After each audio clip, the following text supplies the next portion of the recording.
Topic for tonight is going to be, who is Richard Hart and why did he build the best crypto assets ever created? I've got the super easy, quick answer to both of those questions. Richard Hart is a dude. He made cryptocurrency so that way he could get a whole bunch of people rich. So that way a couple of them would be really good at doing medicine and they could solve the problems of longevity and we could all live longer, healthier, happier lives. What's the question? It's like, who is Richard Hart and like, why is he doing what he's doing? Yeah, so last week, Kim had mentioned that it would be a good idea that we do a deep dive study on who Richard Hart is himself so that it makes sense to people why he built these assets and, the mind behind it. I do agree with Kim that before you can understand the assets, it does help to first understand the incredible man behind them. Richard is a genius. He's a man who studies what fails and then designs around those failures. He's a retired billionaire who genuinely wants to make an impact on the world, financially, physically, mentally, long term. He's proven this time and time again through his actions. He donated endless hours of his time and his knowledge educating and teaching people for free. You literally could not tip or pay him if you wanted to. He's given free self-help books. I think Will would agree with me that Sci-Vive and Fix the World are probably two of our favorites. I did link them for you at the top of the page. If you haven't checked them out, I definitely encourage for you to. It will help you understand as well. Richard deeply inspired me when he raised $27 million for medical research. Other people talk about making the world a better place, but I feel that he actually does it. For people that don't know, his end game is to improve quality of life and extend human longevity. I share that passion with him, and in my view, no one comes close to his integrity, his clarity, his determination. His energy is so contagious. He's funny, he's witty, he's the best public speaker out there, in my opinion.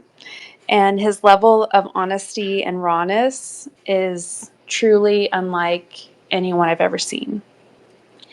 He warned us early about FTX and Celsius, and he spent years teaching about counterparty risk. He taught us that if you don't hold your keys, you don't own your money. People don't realize how important that is until their money gets frozen or gets lost or gets scammed. And I've learned that too many times than I would like to admit. Actually, if it wasn't for his warnings, I literally would have lost everything in FTX and Celsius. So he's really my real life hero. And truthfully, he has fought harder for me and my children than anyone ever has. I respect him, I appreciate him, and I'm incredibly loyal. He was tired of watching people get hurt by crypto repeating the same sins as legacy finance. And so he built the opposite.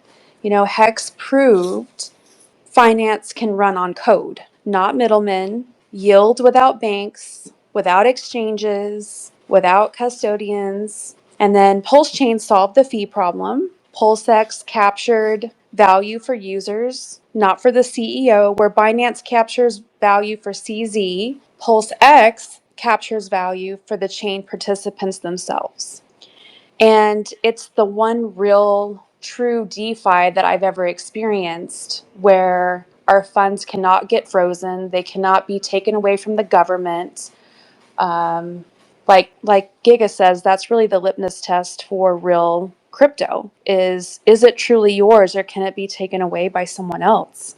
And then Inc, of course, rewards reinforcement, instead of the extractions. Pump Tires brings in the builders, and all of these, they're not just random products, they're all like one grand plan. Hex rewards time, Pulse Chain scales access, Pulse X captures the flow, Inc strengthens the liquidity, and then Pump Tires is a build it yourself workshop that covers pretty much everything else. And so I believe that Richard Hart's mission is simple: to build a user-owned financial system where self-custody is normal, time is rewarded, and trust is removed by design. And that's the thing about Richard Hart. It's like, I trust him more than anyone else, but he's really not trying to earn your trust. He's trying to make trust unnecessary altogether. And that is who Richard Hart is.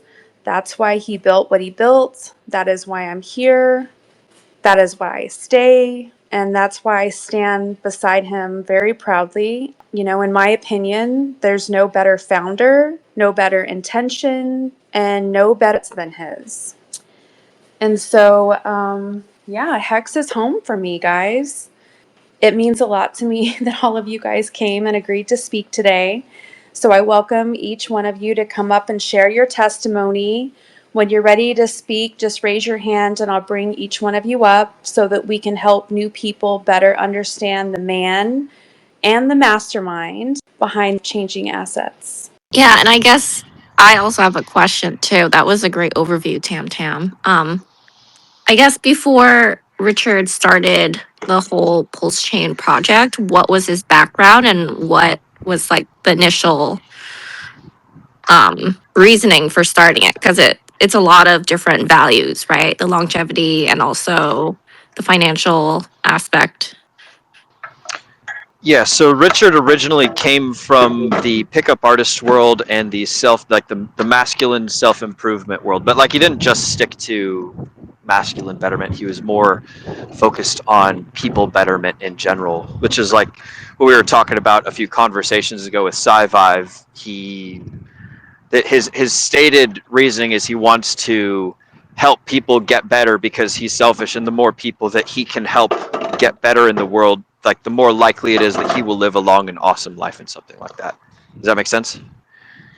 Right. So it's like make your surroundings better and then Yep. you'll be better also. Okay. Yeah. Invest in your people, invest in like first you have to build an awesome thing. Like if I start a city and I don't have any sort of like employment for a whole bunch of people that move to my city, then it's just a bunch of people standing around and doing nothing and just kind of like hanging out and not accomplishing anything. But if I start a city up around like a paper mill or around a coal mine or around something, you know, then it's like I have the opportunity to give people things to do and keep them employed and have a way to generate wealth within that sort of city. So that's kind of like the really, really, really broad overview of why he started into crypto and things like that.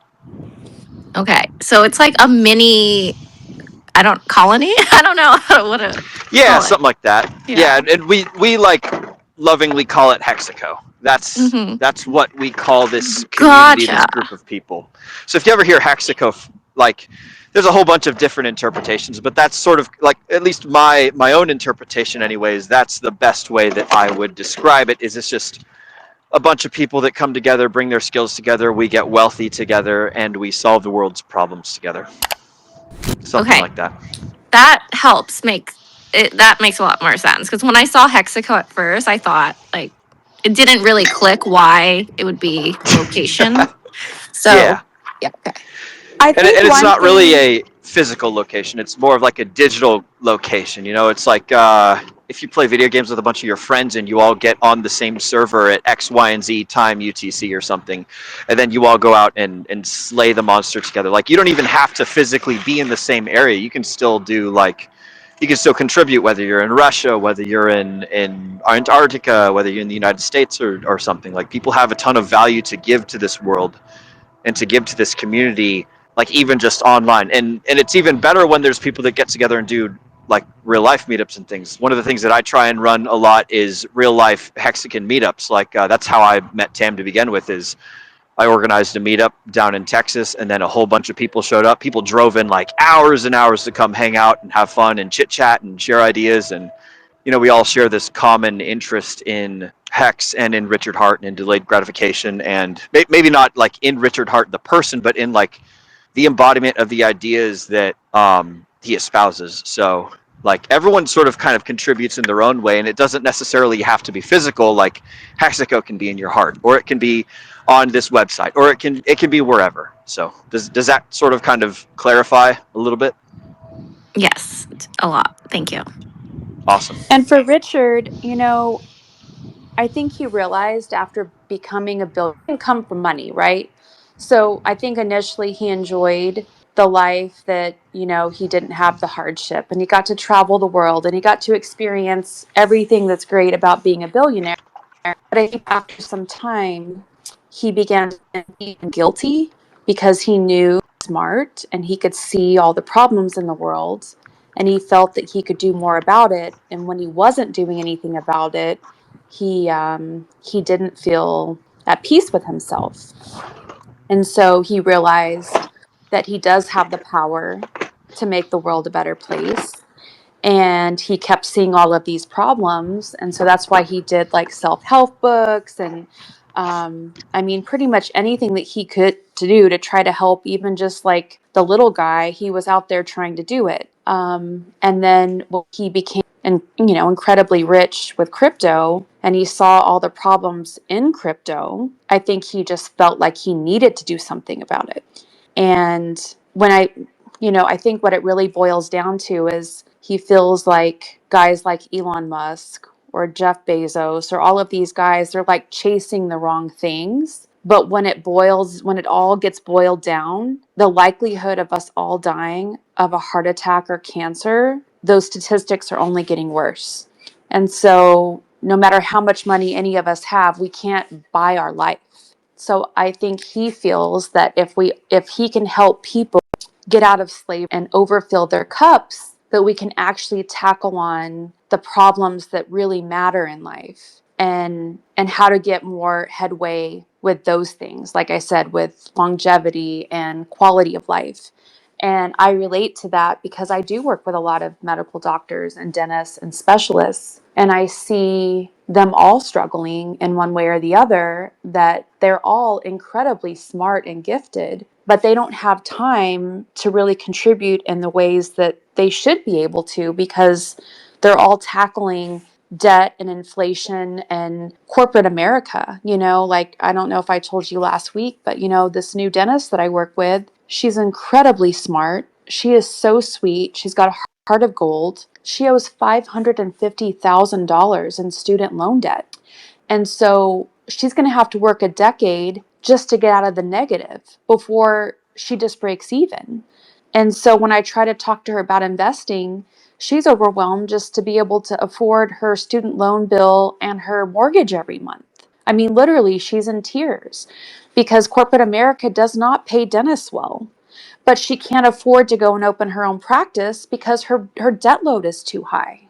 And this is the norm, like I have patients who are pharmacists and they've told me that, same thing, their debt load is insane. And they go to school for, 8 to 10 years, a lot of these doctors, and they're just coming out with overwhelming amounts of negative debt. And so imagine if the people are doing it right, if that's what we say right is, and yeah, they can't make the world a better place. They're just barely trying to survive. And that is the reality that we live in. So everybody else below that is struggling even more so, right? And when I'm in the medical field to help people, but I don't see anyone in the medical field fighting for the right things like Richard Hart is. And I believe that his financial instruments actually solve more problems in my dental office than anything else that I have to work with. And so I do believe that the more people learn about these opportunities, that it does give people a chance to break free of the slavery that we're in. Why is he doing what he's doing? That's the question, right, Kim? Or you got anything you want to add to that? Correct. I guess now the questions that I have immediately would be how did he initially make his money? Since he was seemingly in an unrelated industry before, Mhm. and how did he get into crypto? And yeah, just any credentials or information around that. Very good question. Um, it is covered a little bit in the documentary about his early life. He had been basically an entrepreneur since he was 18 years old, doing things like car stereos, search engine optimization. And bear in mind, this was like back in the 90s when the internet was still new and everything. So there wasn't too much competition in that. And he'd been basically a serial entrepreneur from 18 to 25 and was able to retire at age 25. And that is an incredible feat already there by itself. And I'm not sure like where this part falls into the timeline, but I think that like what has gotten him on the path that he's on right now was when he had traveled the world, he had also been robbed when he was in Panama. He was living in Panama for a time and got like kind of held at gunpoint and everything, was being stolen from.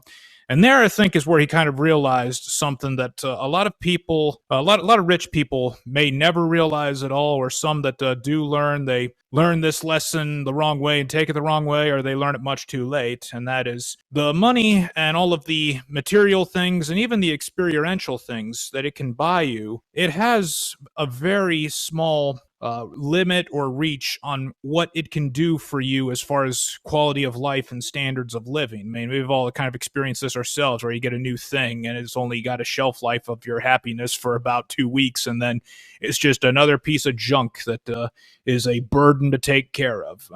Let's say is like probably the best example of like what I'm trying to say here is comes from the movie Dawn of the Dead. And whichever version of it you see, whether it's the old version or the new version, either one, it'll get the message across to you, where you had the zombie apocalypse destroy the world, and these people are held up in a mall. And while they're held up in a mall, they have all of the material things that anybody could possibly want, all of the latest cool stuff, but it means absolutely nothing because they don't have anyone else. They don't have a society. They don't have a community. They don't have friends or much of a family other than each other. So all of these material possessions mean absolutely nothing. And I think that's really what set him off on the phase of like, well, you know, it's nice that I'm financially free, but most people are not. And what I want to do with my life now is I want to send the elevator back down because it's very lonely here being the only person that's financially free. And it's also very risky because I just got robbed down in Panama and they realized I was a guy that had money. And we definitely see this a lot now with, you might have heard the term K-shaped economy or K-shaped recovery, because like after the pandemic, that's been the direction of the economy where the rich just got richer and the poor got poorer. Because during that pandemic, during those lockdowns, well, the rich kept their money invested in assets. They kept saving. They weren't able to go out and spend that money. So they kept it saved in assets. Those assets kept going up. Whereas everybody else, particularly service workers, well, they were considered non-essential. They couldn't work their jobs at restaurants or theme parks or cruise ships or airplanes or whatever. They had to stay at home. So the rich were saving money because they couldn't use any of those services, but the people that had to work those jobs, they weren't making any money at all, so they got poorer. And this is getting to be an enormous problem for the United States and the world. We're getting to where what I have heard said is going to be an I-shaped economy, where the very few people that own assets are going to have everything, and everybody else is going to have nothing. And that's a very dangerous world, even for the people that are at the top, the people that have everything, because now they got enormous targets on their back. They're going to get blamed for all of the problems that are plaguing everybody else.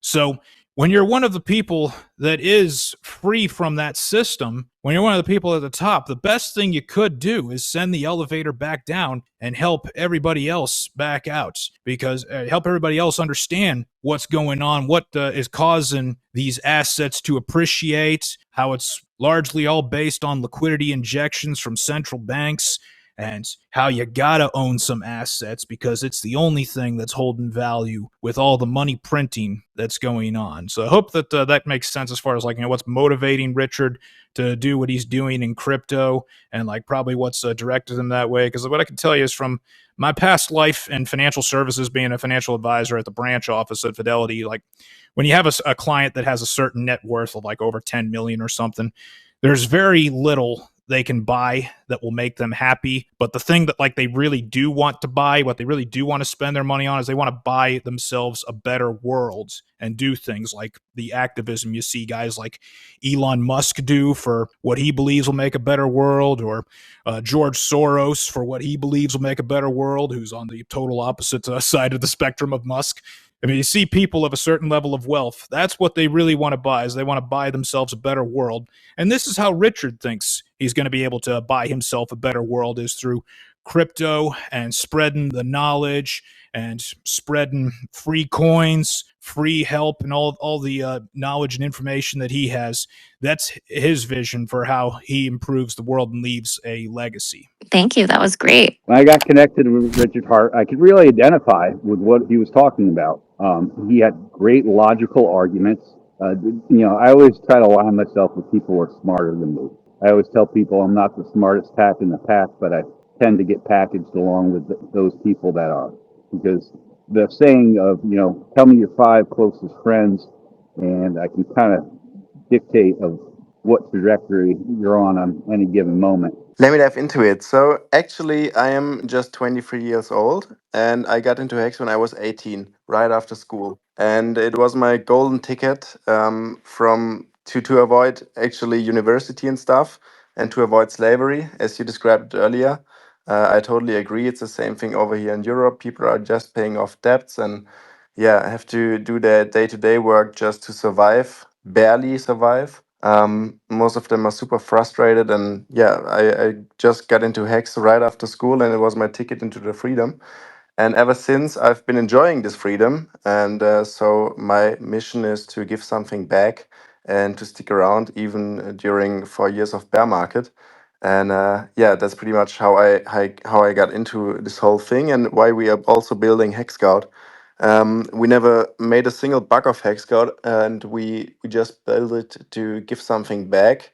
And all the things we bring to Pulsechain, like the on-ramps or the bridging services, is nothing but giving back to the community that gifted me a beautiful life and a free life, which is really something not many people get to experience ever. And that's why I'm around, and that's why I will keep sticking around, even when the times are hard. I love your app. I use it literally every day, and so do my onboards. So thank Thank you. you very much. It's very impressive. Yes. It will get a lot better soon.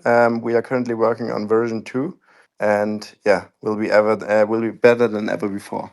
Well, it's guys like you that make our community over the top. Thank you. I know it's going to pay off Thank you for very you. much for the kind words. All right, Top Cat, it's your turn. I just want to tell you to be careful.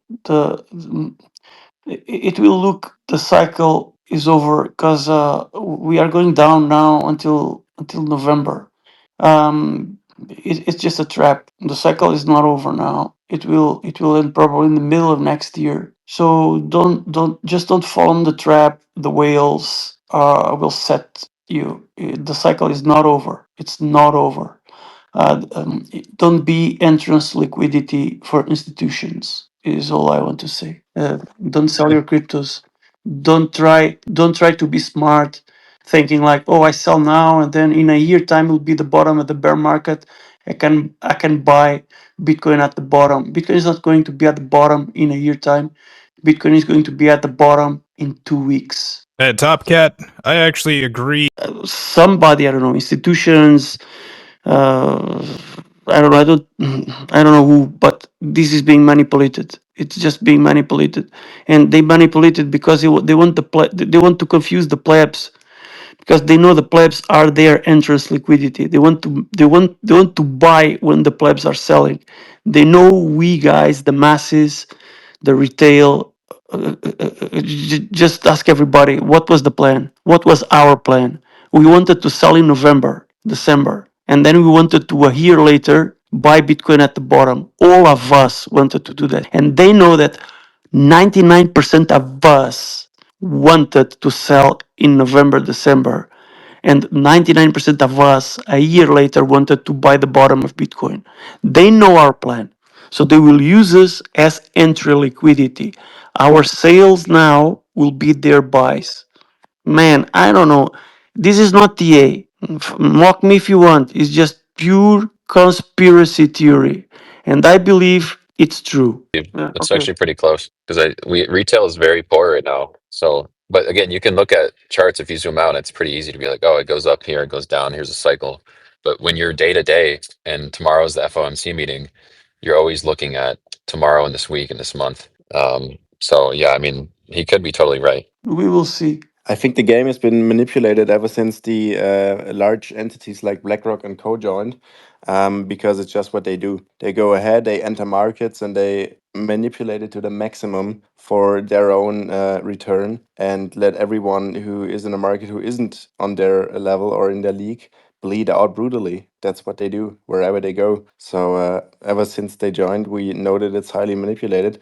And just look at Eve. Eve has been suppressed for the entire year and got to make a small new all-time high in August. And ever since, it's been suppressed again. It's just not natural behavior. And we also know that the cycle isn't over because Eve hasn't done literally anything so far. I think the macro, which a lot of people don't fully understand, and this is why as new people they get rents, or they don't fully understand what causes, what we call, basically manipulation. Look at it kind of like a scientist that can't figure out what's going on, so he would just say it's magic, it's voodoo.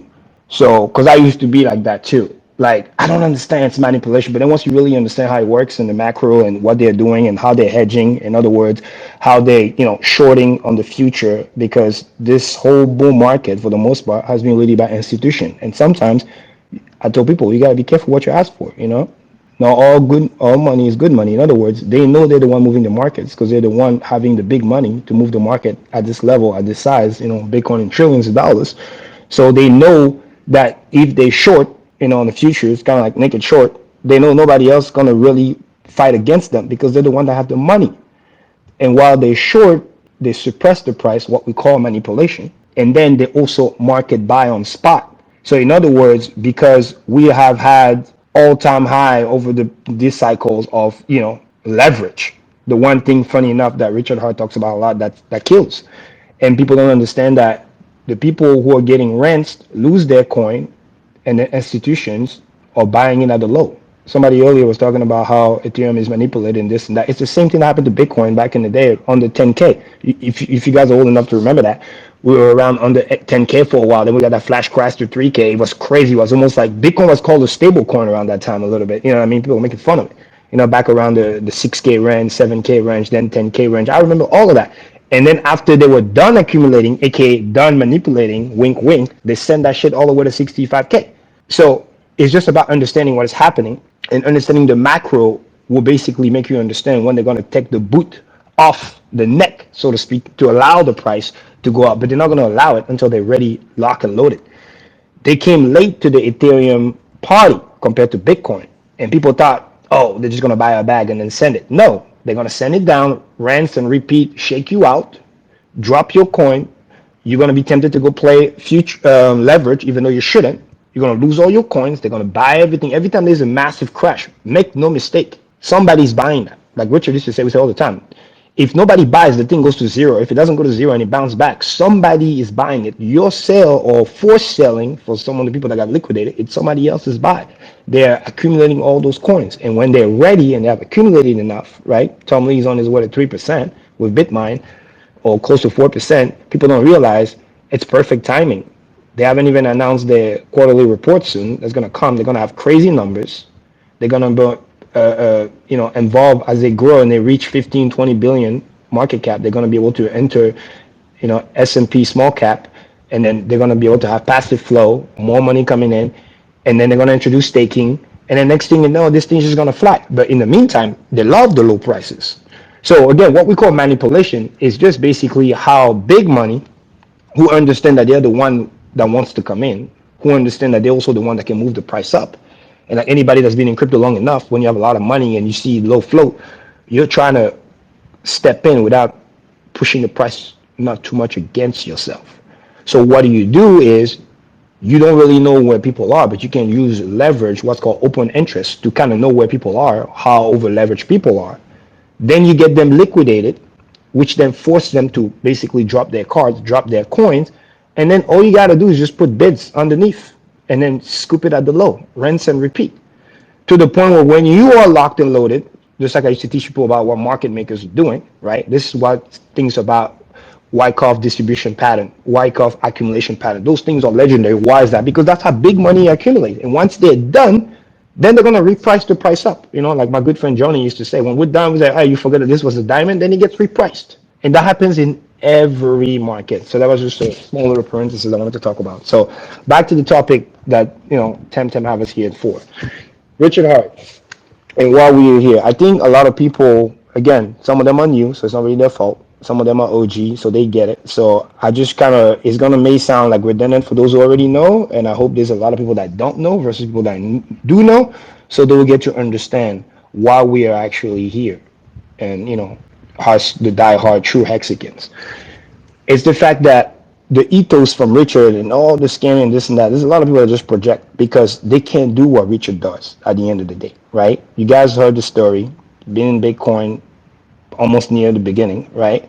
Mining at 50 cents, all that cool stuff. But then the great thing that Tam keeps repeating, but some people keep forgetting, is that again, the guy was already rich, retired long ago, traveling the world, living in hotel for over 5 years, experiencing life, so to speak. But then what really stuck to me when I got into the community compared to all the people that I've seen and YouTubers and this and that, because everybody can talk a big game, right? Is that rule number one, Richard Hart never, and I said never, and you can check it, never monetize his channel. For somebody like me that understands sales, for those who don't know me, right? Because I used to do sales for a while and I worked at Tesla for a while and then I used to do solar panels and stuff like that. So I understand people, I understand sales, I understand what I'm being sold, so to speak, right? If somebody was a scammer, so to speak, and or needed your money and all this other stuff, right? That's just the first flag, right? Why wouldn't he like monetize YouTube channel and this and that? And by the way, no beef to those who do. It just goes to show that he put his money where his mouth is and he do the things that he says he's gonna do, right? So that to me coming in, that was the first thing. Wow, no ads, no nothing, no monetization, and we're talking about 4 5 6 hour stream, sitting on there educating people, just dropping knowledge. Crazy. You know what I mean? You think you know, and then you met Richard, and like, damn, you're learning so much. This is why in our community we have so many smart people, because what smart people have in common is they want to learn more new shit. Who are actually, oh, that's useful. I can use that in different part, in different aspect. Being kind of like a Renaissance man, knowing a lot about a lot of different things, not just being shallow and not having like deep level depth. So that was the first thing, right? No monetization, nothing, never ask you for money. There's no address, there's no crypto address that you can send him money to. He's just dropping knowledge on you. Number two, again, the knowledge being so good to the point where those of us who know that used to go to seminar, that used to pay literally thousands of dollars to be better, right? Because if you invest in yourself and you believe in yourself, you spend the money to, right? My first $10,000, I invested in myself, right? Like I learned in sales for my OG, Grant Cardone back in the day. So it's like, wow, that's another value. Number three, this is tied to my story to some degree when I got in 2017, whatever. I used to be part of a coin called EOS, for those who know. And the reason why I mention this story a lot is because to this day, it's still the number one, quote unquote, it wasn't an ICO, but for those who don't know, so it was like crowd sale, but kind of like an ICO. It was the number one, like they raised the most money, $4.2 billion. And the reason why that's important is because we had at the time, before I met and being to Hex, what I thought was the best community worldwide. I mean, we had people from America, Asia. It was just a blending of everything. Dan Larimer, for those who don't know, he's literally like the creator of what's called delegated proof of stake, which is basically the new kind of like EVM that we're seeing right now that Pulsechain kind of runs on. You know what I mean? So it's like very smart. He's been here a while. He talked to Satoshi back in the day. Again, guy was, everything was on point. The software was supposed to do this and that and the third and ETH killer and blah blah blah. But that was a valuable lesson. They raised the money and then they didn't do what they said they're going to do. And that to me was a big wake up call because I was already in love with, crypto, coming from Africa, understanding inflation, all the bull remittances and Western Union and all this other bullshit that we deal with. So it's like, to me, it was a no brainer. Making the money was just cherry on top. I was like, oh, that's going to be my next savings account. So now going through that phase, why is it important? Is because once we realized that EOS wasn't going to do what they said they're going to do, even though they did deliver the software, but then again they didn't reinvest into the community the money that they raised. They said they're going to invest at least $1 billion. They just took the money and then they basically shit on our face and they went back and bought Bitcoin with it and Ethereum. I mean, the thing that they said they're going to quote unquote do better against. So right around that time, that's when I got into meeting Richard Hart, watching the video and hearing about Hex and all this other stuff. And although he was saying everything that quote unquote made the most sense, right? Understanding the contract, what it does, having something that's long term, because I already fell in love with the space. The biggest thing that he said, which stuck to me, and this is specific to Hex, was again, the thing launched finished. Going back to what I said earlier, no monetization. because it's not about what people say it sometimes. Because when you talk to people like me who are expert salespeople, I mean, you can say the right thing, I can still have distrust. You know, sometimes you got to be a little bit skeptical. But it's about the action. It's about what you do, right? Money talk, bullshit walk, right? What do you do? And then when he said Hex launch finished, there ain't no raising money and this, that, and third. It does what it does and this and that and the third. That to me was like, wow, that's new to me. Because when I had that EOS experience, I swear to myself, never again. Even though it sounds good and the guy was smart and the technology actually checked out and this, that, and the third. But the whole, hey, promise me, take money and then do X later, I was like, never again. So to me, that was a no-brainer getting into Hex. And for those who don't know, I wasn't actually, or they call me OG, yeah, what, but you know, because I have hundreds of millions of Hex. But it's like I wasn't here for the first 100X. I came after it because again, I discovered Richard Hart around April. I got in literally the day after Godwell got in, funny enough, you know, because I met Richard, I saw the video, he had that famous rant about IOTA back in the day, but I never subscribed to the channel, so he kind of ran away. So, but since he was a little bit promoting at the time, so he came back. The timing was great. I was getting out of EOS, took my money out of there, and then boom, got into Hex, you know, studied it, loved it right away, loved Richard, subscribed, and all the key things that I was worried about get addressed right away. Because again, I don't see the money hungry. I don't see the, hey, I want this much from you. Hey, the thing is already done, it's already finished. It does what it does, right? Obviously, I understand math. I understand staking because I already love Ethereum back in the day. And I'm a big proponent of commitment, long term, right? All the people that I know, the successful people that I've met, nothing was ever done in the history of this world without delayed gratification. Let that sink in. Let me say it again. Nothing great in this world was ever done without delayed gratification. Couple examples. You have to delay gratification to learn how to walk. You have to delay gratification how to talk. You have to delay gratification, you got to graduate. You got to go to school. PhD, doctorate, whatever it is. Even GED, there's some level of delayed gratification. You have to sit down, learn, and that's what made the thing valuable because it wasn't easy to get. If you're an athlete, you get it too. Same thing. You have to practice, you have to train, you have to do all this other stuff. Delayed gratification is what makes the thing worth it. Sometimes a wise man once said, I love quotes, by the way, for those who know. It's like, it's literally doing nothing is the action. Let me say it again. Doing nothing is the action. This is what building wealth is about.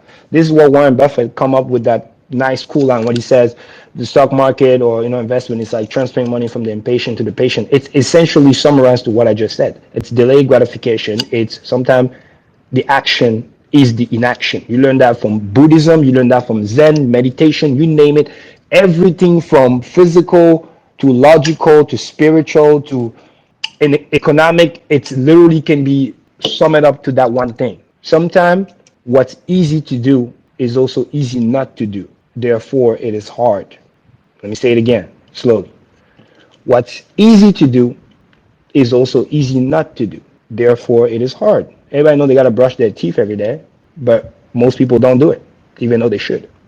It's the same concept with the delayed gratification. The way I got, for example, my family involved into hacks, because again, everything I do, right, like Richard, I couldn't be advising or not advising, sharing something with people if I don't do it myself, right? And they all loved it right away because the way I presented to them was, hey, we're not going to be rich overnight. My sister is busy living her life. My brother has 2 kids. He's just, he loves crypto because I'm excited about it, but he could care less. He just want a vehicle that he can put his money in safe. So even after 99 percent whatever, he's still up on his money because he understood from the get-go that, hey, if the price never goes up, because we have, 15-year stakes, I'm very hardcore. Everybody knows me in the community for that. Obviously, they have their ladders, 5, 7, 10, and then 15 years, and for his kids and all this other stuff. But the way I presented it, early at the time, is you're going to be earning anywhere from, on your low stake, anywhere from, 20 to 50% APY every single year. If price never goes up, it don't matter. The yield is why they're here. My sister had a Schwab account, for those who know.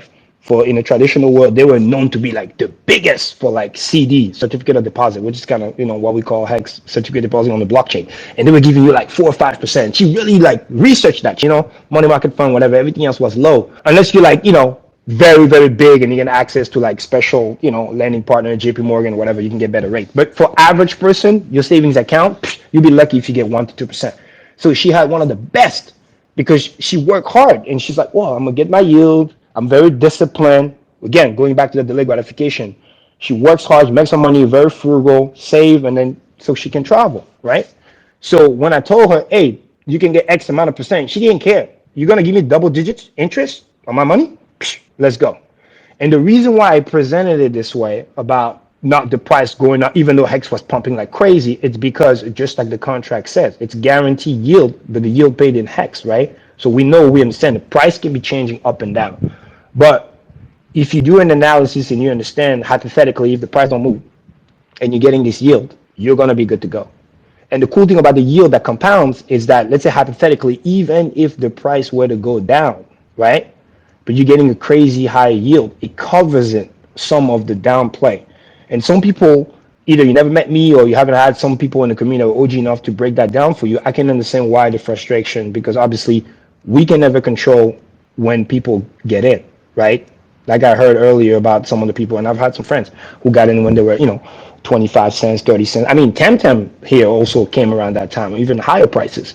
But I can remind my time where I missed the first 100x of Hex. I bought it. I helped make the top literally right after Godwell, like 006. And then the price retraced 85, 90%. But I didn't care because I looked at it like, oh, I'm going to keep accumulating. And I was still working and I was doing my sales job. And I accumulated literally for like a year and a half straight, because all I care about was, getting my T-shirt up. For those who know, and that's probably a different topic for a different day because I can talk hours about T-shirts. But the point was, I knew the asset that I was getting in. I knew the person that was getting involved, the ethos, what we're here to do, the delay gratification, the fact that I wanted to be big in the community. So it's like the lower the price, the more I can accumulate at a lower price. Because if you're trying to get T-shares, the more units you can get to generate more T-shares, kind of like your little worker, you increase your productivity. That's the way to do it. The same way I can understand when Tom Lee says the lower the price of ETH, let's say below all-time high, he's buying as much as he can in the billions because he knows where Ethereum is going to go next. And he's looking at it like the more ETH I get, and they're going to turn up staking soon, it's all going to turn into like a mini T-share to some degree. Even though it's 2 to 3% yield, when you have billions and billions of dollars, it's going to generate EBITDA like it's crazy. So, you know what I mean? Like for like if you just do a quick math, if you have $1 billion and you get a 2 to 3% yield on $1 billion, we're talking about like 20 to 30 million dollars of free cash flow every year. Now, if you add a zero there and behind that, 10 billion, which they already passed, 15 million, that's like now it's like 300 million almost. So when you have that, you literally become one of the most profitable company in the world, period. So this was the same thought process that I understood. And again, some people who got in at 25, 30 cents who understood my message, or who have met people in the community that preach the same message, because there's a lot of us, you know what I mean? Obviously, not as much as used to be back in the day, but this is where the challenge comes in. This is why I want to transition to the second part, the Richard Hart, the person, because at the end of the day, it's kind of like you fighting you. Are you going to do what you said you're going to do? When some of us were talking about, oh, we're going to be here for 10, 15 years and this, that, I knew from the get-go that, unfortunately, some people are saying that, but they're not going to be here. And it wasn't because I was doubting them. It was just the fact that, what did I say earlier? I used to do sales. Action talk louder than words. Don't tell me, show me. You're not going to tell me you're going to be here 10, 15 years with us and this, that, and the third, but then you don't have 15-year stakes? Like, it doesn't make sense. Now, by all means, you don't have to stake for 15 years. Like I've always told people, that's why I teach about dream accounts. And, shout out to Hexco because they incorporated that into their website. That was the first one that gave me that kind of flyer as well. That's awesome. And I made that account public. People can go and see it, right? It's like, and I even teach that there's multiple levels you can do, because delayed gratification is also like a muscle. It is something that you have to build over time. Not everybody is the same. Some people, at first you can only lift 10 pounds and then you work at it and then you can go to 20 and 30 and 100 and more. Because in order to delay gratification and not just talk about it, but be about it, you need to also learn how to be disciplined. Another thing that people don't have or don't want to have. You got to be disciplined. You got to be predictable. In other words, if you work very, very hard and you know that this is a long-term play, when I started at BMI Hex and I was doing sales for 15 years, I became so good at it that I became predictable to the point where I knew exactly, roughly, almost to the dollar, how much money I was getting in every month, 10, 15, 20 bands, whatever, just working hard, working over 100 hours a week because I was so disciplined, so predictable. I used to have literally friends that used to party, and I love party. Those who know me, it's being a disgrace. And it's like, I'm working on a Sunday until 10 p.m., you know what I mean, talking to my customers. Again, it's not for everybody. And they're partying the night before and they're partying the next day. And I'm like, and they have no idea. I'm like, I should be the one that just chill. Like, you know what I mean? Like, I could be like multiple hundreds of thousands of dollars in crypto, but I'm out there hustling. And then they're living paycheck to paycheck, but they're out there partying. That's when I realized that no, what I'm getting here is the discipline. It forces me because I'm solving for the long term. I'm asking the universe, if we go into the spiritual realm for a little bit, for something that's going to potentially feed me for the rest of my life. And I'm still young. I'm only 35 years old. So at the time, I was like, what? When Hex launched, roughly like 30 years old ish, 29, 30. So it's like most people retire at 65. I'm asking the universe to retire 40, 45, 20 years prior. Retire meaning I still do something else, but like not living paycheck to paycheck. I need to be willing to pay that price, that delayed gratification in order to get there. Because if not, then what's the point? Nothing is gonna, again, nothing was ever done in the history of the world that was worth doing without delayed gratification. So I already understood the assignment. So when the price was low, I look at it like opportunity. This is why, one of the reasons why I love being on this space and why I like Tam Tam so much, because I can see myself in her in the early days. Again, didn't come in the very beginning, understood the assignment, sometimes even more than the people that quote unquote been here longer than her. But while everybody's being distracted and throwing a tantrum and this and that, is because you're getting thrown off your game. You don't understand that. Just like we used to do in sales, your big competition, about how you didn't get the sale and this, that, and sometimes you're jealous of your coworker because you only closed, 2, 3 deals this month, and somebody got 30 deals, 40 deals. We're getting referrals out the wazoo. Customer loves us, and you're jealous, but you don't understand that it took time, it took years, it took effort. Sometimes you had to walk knocking on doors because I used to do that door to door. You want to know about real hardcore sales? Go do door to door. You're gonna learn about who you really are. You thought you knew about yourself until you go to door to door. You can knock 300 doors a day working in 90-degree weather. Everybody just tell you no, no, no, no, no, no, no. And then you're hoping for this for that one yes. But when you get that one yes, it changes your entire day. And sometimes you have to go through literally, I call it the story of the last door. You have to literally go through the whole day, catch nothing.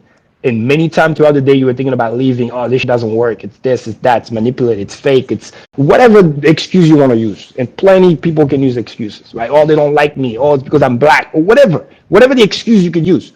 Or you can just put in the work in the sense of numbers game. Just do what you got to do.